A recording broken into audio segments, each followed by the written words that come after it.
So welcome back to the channel.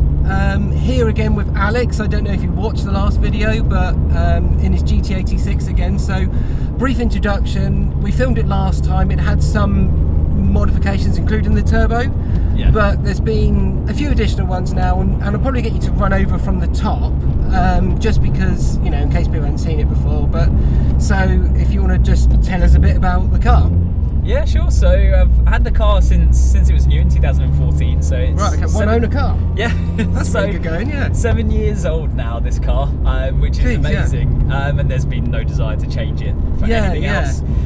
So started off with, you know, the standard light NA tune. So did like manifold, exhaust to get rid of the torque dip that was with the car. Yeah, see, I didn't even know the torque dip was a thing until you told me, sort of thing. You know, now it's slightly internet famous, isn't it? Yeah. But so you tune that out. And that's often why, like, a lot of people complain about the car and the power of it. Because if you're just pootling around town, you're spending most of your time in the torque dip. So when you try and gun it, you're in the torque dip already. Yeah, okay. So the car really does love to be sort of wrung out all the way to the rev range, to 7.5k, to get the most out of the car. So the NA tune did a great job of eliminating the torque dip. So it made it really enjoyable to drive, and like, it sounded good because it was naturally aspirated. It was a lot more pokey at the lower end of the rev range, great at the top end, and then did things like coilovers, brake pads, discs, wheels, such, and then of course the HKS Turbo came on it and completely transformed it. So they do a supercharger as well, HKS, but they also do the turbo. Yeah, so interestingly enough, they started off with the supercharger first, and had 3 different revisions of it, and then it was 2014, 2015, I think, that they announced that they were making a turbo, and then I think I got mine in 2017. Right, okay. Or maybe 2018, I've lost the time frames. Yeah. Regardless, I think I've had it boosted for about 3 years. But it's been running it for quite a while. Cool. Yeah, so that's the great thing as well. So when we had the last video, I believe it was running 300 brake back then. Yeah. So we have recently, there was an issue with the map sensor, where it was just glitching. So the car was essentially stuttering at the top end of the rev range, and that was purely because the fact the map sensor thought that the turbo was producing more boost, so it was cutting the power to protect it. Yeah. Okay. So we changed the map sensor out. Mark at Abbey did a new update with the Overtake tune, because there are a fair few updates to Overtake that allowed a few more parameters to be adjusted. Okay. And what that meant is that we managed to find 28 extra brakes. So not bad. Yeah, it's not bad from just a remap. Yeah, exactly. Yeah. So yeah, it's now running 328 brake horsepower. It does have the adjustable maps, but all of them run 328 brake, apart from map 4. The 4 maps, 4th one being valet mode, which I very rarely use. It basically lives its life in map 2, which is standard throttle response, 328 brake, and then map 3 is kind of like the fun show-off map, launch control, flat foot shifting. Oh wow! So that's quite interesting using the flat foot. Yeah, blimey.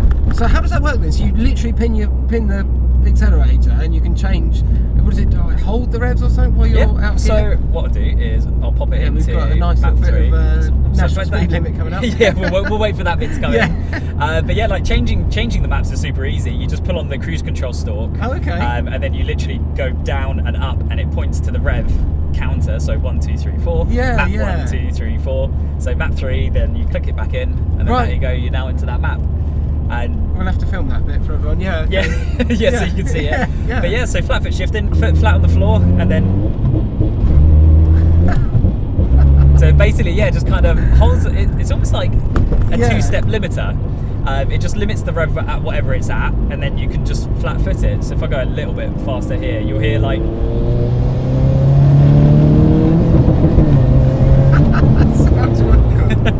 That sounds brilliant. Yeah, and like the sort of whole idea behind it is so that you can keep the boost built up. Right. Okay. So of course, when you're changing gear, normally you're letting the boost come off ever so slightly. So with the flat foot, you keep it spooled. Exactly. Yeah. How good it is for the gearbox and the clutch and everything? Yeah. I don't know. That's why I don't. So do you use that mode on track, or if you just don't need to worry too much because you're ragging it anyway, sort of thing? Yeah, exactly. Like on track, you know, I'm just enjoying driving it fast. So yeah, like I'm trying to care for it as much as possible, and that's exactly what Abby have done with a lot of the maps in the car as well. Is everything has been done to make sure that it is just as reliable as possible. Like the boost comes in as smooth as it can be, so it's not harsh on the conrods. And there's so many parameters like that the map sensor when that was having an issue. That was just pure reliability. It thought the turbo was overspooling. Yeah. Right, okay. So yeah, for track, I pretty much only use that to kind of say it does it. I very rarely use it. So is this kind of like as far as you would go on standard internals and things like that? Yeah, so there's a fair few 86 owners that are running about 350 brake. I think that's probably your limit. Right. You know, unless you're running E85, which we don't really get over here. I think there's some people that run meth injection kits that can somewhat run to that sort of level of power. Right. But yeah, sort of general rule of thumb, that would do. 350 is your max. I mean, when I was speaking to Abbey Motorsport, we can get it to 350 brake, but because it's still my daily driver and it's still being used every day, 350, it might just be a bit of a risk, and it's a risk that we just don't want to take right now. Do you need the extra 30 horsepower? Really, you know, like, does it really desperately need it? Probably not. I mean, these cars are about 1,200 or so kilos, aren't they? Yeah, 1260 stock, I think, for the manual. Okay. Yeah, so they're a light car, but certainly by modern standards. Yeah. I think a Boxster's sort of 1350 odd these days. So yeah, you know, it's a light car. You can get people in the back. Yeah, you can. I mean, because I'm short, it means I have the seat quite far forward, so I've had 4 people in here a fair few times. I always drive quite close. I think I'm longer bodied and shorter legs proportionally, that sort of thing. So, yeah, but no, interesting. And in terms of the chassis side of things, you said it's got on coilovers. Are they the same that you've had throughout? Yeah, exactly that. So I think if we sort of cover the handling department, I mean, not much has changed apart from the aerodynamic kit. Yes. That's now on it. So last time we had the Tein Flex A's, which I still think are the best hybrid road track coilover you can get. The hydraulic bump stops in them just make them such a dream to drive on public roads, because it just absorbs all the bumps and crashes, and especially potholes and things like that. Yeah. Like you can hear it happen, but you can really feel that it numbs it and you don't get lobbed at your seat. But yeah, then there's a strut brace in it, whether it does much or not, who knows. But yeah, so in terms of handling, the biggest difference that we got is the Aero kit from Verus Engineering. Right. So it's an American company that did a lot of development. Back, I reckon. Yeah. Do a UE here, and the Verus guys, they did so much with the 86 platform to begin with, and they've now expanded to quite a lot. But they basically do CFD design.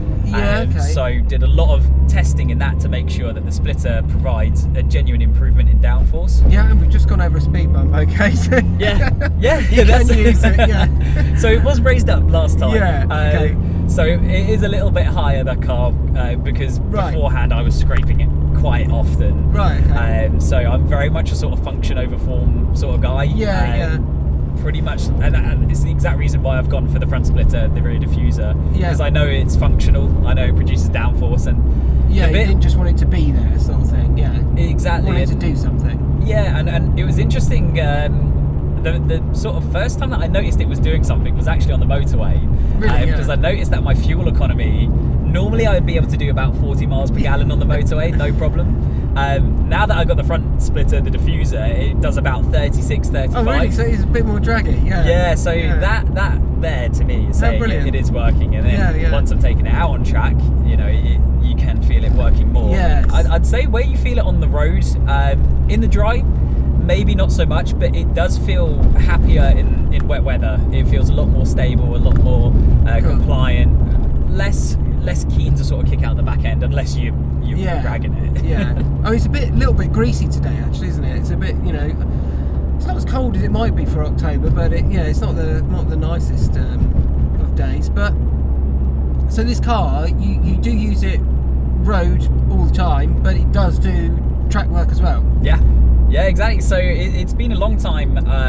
So the last time I took it out on track was 2019. Right. And when I went there, I fried my brakes in a lap, basically. So it's been a long wait to get it back out on track, and of course everything that happened last year. Yeah.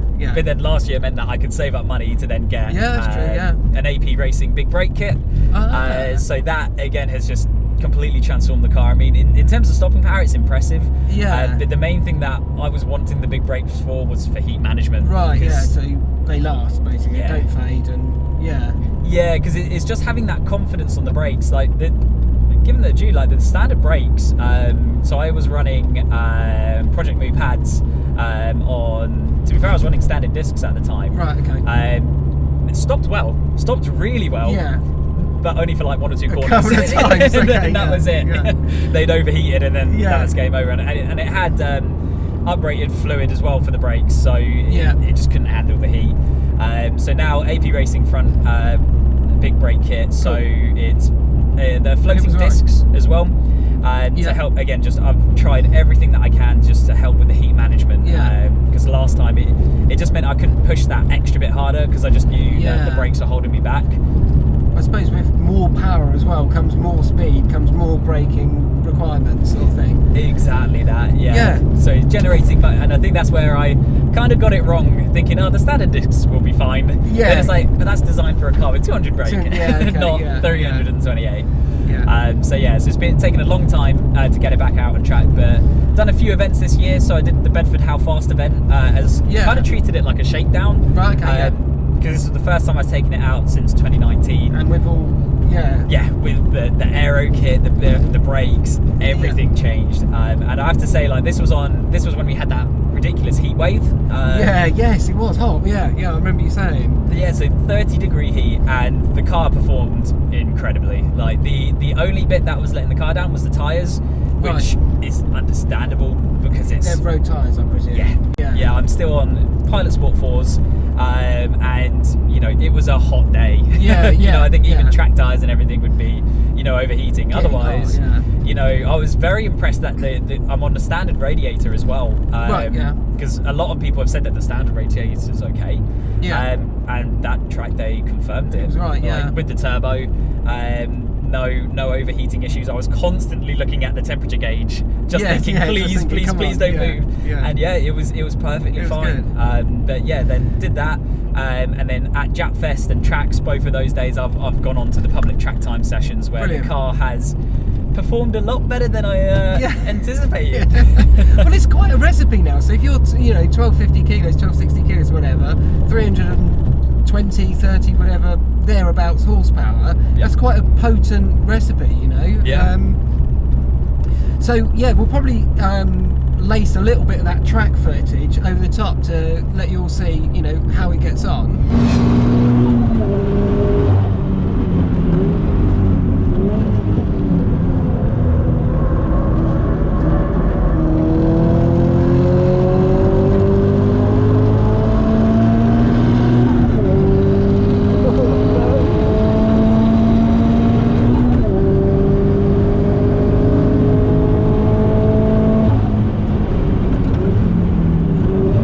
A bit naughty. A little bit.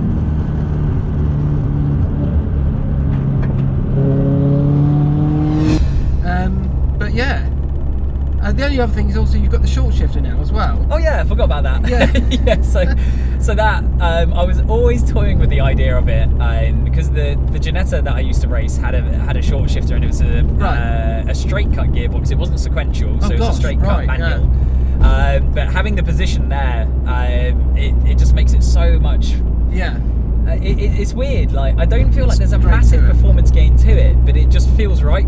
And it just feels like it tightens up the shifting, and especially on track, everything's just so precise, and it's just like everything clicks into place and more enjoyable. And it does feel that, especially on track, it's weird. Almost at like the slow RPM. It does feel a bit clunky, and you can feel it's a short shifter. However, at the high RPM, it is. I know it sounds kind of cheesy, but it does feel like it is actually sucking the gear into the next gear. Like, you can almost feel like if you just tap it, it would just go straight into it. But the short shifter, It feels so good, like, and just the positive shifting of it is so direct, and it's let a little bit more gearbox noise into the car, and it makes it sound a little bit more race car, feel a little bit more race car, and look a bit more race car. Exactly. So it's a win-win with that one. No, I think that's brilliant. I think you've covered most of the appendages to the car now. Then, so it's sort of on a continual journey with you. Yeah. You have more things that you might bring to the future, but for now, this is where the car sits. And from a passenger seat side, it feels really quite sporting. It does. I know it is anyway. You know, Toyota worked hard with these cars. They brought a lightweight sports car to the masses, frankly, and affordably so. But yeah, it feels really rigid and really sort of quite tight and darty. Yeah. If you're with me. 100%. So yeah, that's one of the. I think that's the thing with the lightness of this car. You can really feel it's very tight on the front end in terms of like turning and everything. Yeah, even here you can feel a chassis balance sort of thing for your back seat. Yeah, for your bum. I mean, yeah. I always remember one of the first times that I kind of drove this car first on public roads is I kind of turned into one of the corners and I actually had to back out and straighten up because I didn't realise it would turn in that quickly. Really, yeah. It was so pokey on the front end, and it's just such a good chassis in the sense that it just tells you everything that it's doing. Like there's only been one or two moments early on when I had code brown moments because I was still learning the car and what it was doing. But the car tells you so much about what it's doing, and even with the turbo on it, with 255 wide tyres, it is still really compliant on road and on track. I mean, on track it amazes me how I don't want to use the word docile, but it does feel really, really stable out on track. It's well balanced. There's not like I'd probably say it leans a little bit more onto the understeer side of things than oversteer, which apparently is quite common for these cars. Yeah. And again, on track, I'm kind of a little bit happier having a bit more understeer than oversteer. Yeah, you don't want to step out on you sort of thing when you're not ready.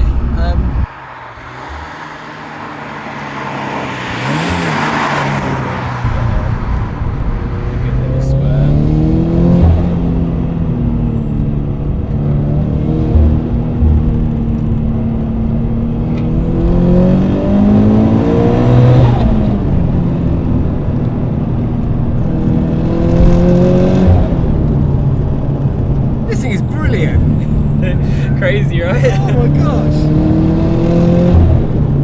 The sounds as well are amazing. Oh, it's brilliant. That's what I love. Like it does sound so good, and it was one of the deciding factors for going for the HKS. Was as soon as I heard it on the dyno and I heard it do that flutter, I was like, I want it.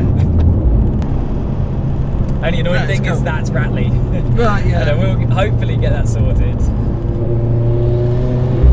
Yeah, it's nice on the bumps, Yeah, surprising, isn't it? Like, it's you can feel them, but it's not crashy. Like you're not bouncing out constantly, and some coilovers can sort of build a little bit of distrust in the car because it's moving around so much. Yes, yeah.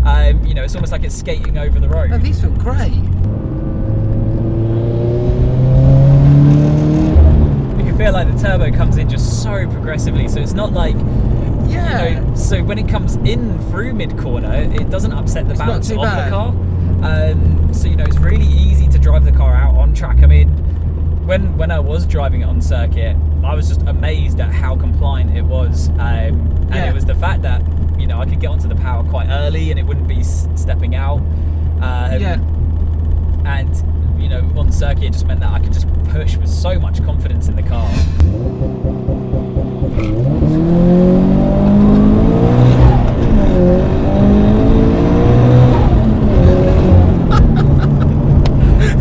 That shocked me. Oh, that was brilliant. And that's the launch control. Again, one of the features that I don't really use that often. Yeah, but what's funny is I was trying to film on this. Yeah. And then when it kicked in, I was just like, bosh. And it's quite, I don't know, the gearing, it chews through the gears, doesn't it? So, yeah, it's one of the things that I've always loved about this car is it does feel quite like a racing gearbox. Like all the gear ratios are so nice stacked. and tight, yeah. And of course, like sixth gear is very much an economy gear. Yeah. Like it drops down lower. But yeah, from first to fifth, it is literally like just in the power band every single shift. And I think, you know, when you match it with the turbo, that's why it seems to be quite compliant. Not compliant, faster than it should be. Yes. Yeah. Because it's just always in the power band compared to like some other cars, which, you know, have those long ratios. Yeah. Well, thanks for today. Thanks for watching, everyone. I'll do my best to answer, but you know, it's not my car, so I don't know everything about it. But I know there's often quite a lot of questions. But yeah, thanks for watching, and we'll see you next time.